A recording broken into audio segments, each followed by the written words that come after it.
Hello everybody, I want to continue my series on the top 10 things to hoard on your homestead. Now again, these are just a list of things in no particular order that I think are important to have, maybe lots of, not just one or two, but a whole bunch of them. And number 9 is garden hose. And here I am, I'm on the hillside beside the house, and I have some garden hose. You think, well, why is there garden hose laying on the hill? Well, one thing that we have the advantage of with our terrain, we have obviously a lot of hills, a lot of mountains there.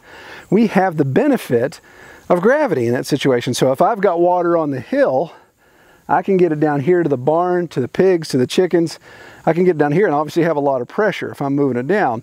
Well, I'm using the garden hose just to lay on the ground to kind of figure out my layout for future plumbing. One of these days, when I feel invigorated and have extra cash, then I'll want to put some permanent plumbing in. You roll out some poly pipe, bury that in the ground, and have some permanent plumbing, so I'm not picking up garden hose in the wintertime and putting it away and all those type of things.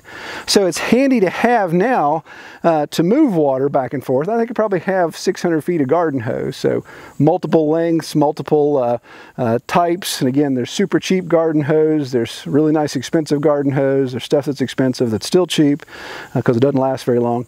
But having a lot of garden hose, again, gives you the flexibility to do things, to move things around.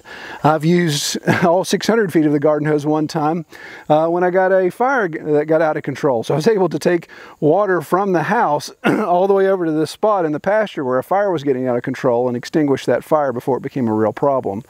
So a lot of garden hose is really handy to have for many reasons. Obviously, transporting water is the main thing.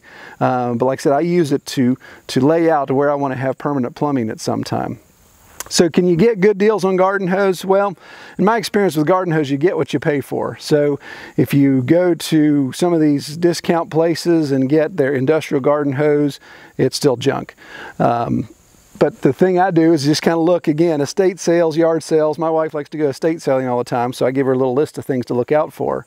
And sometimes you'll find a really nice garden hose there that somebody's just wanting to get rid of because they don't need it anymore. So that's about the only way you can get a good discount deal on garden hose. But it's definitely something to have plenty of, stack it up, keep it in your barn, keep it in your garage, wherever. And the longer you can keep it out of the light, the better. It'll last longer. UV will break it down. And then these here obviously are out in the sun, but they'll get collected before winter. So that's another option to look at. Just a quick side note, December 1 is rapidly approaching, and if you're not on our e-newsletter list, then you're not in a drawing for the StormTech jacket we're going to be giving away on December 1. So if you want to know more about that, wonder what in the world I'm talking about, just check out the link up here. Or is it here? It's one of these sides. Check out that link, watch that video, brief video to explain what we're doing. And that's going to be our grand finale prize for the year. So be sure to be entered for that. It's a nice jacket. I'm actually wearing a StormTech right now. It's one of my favorite lines. We're giving one of those away. So be sure to check that out.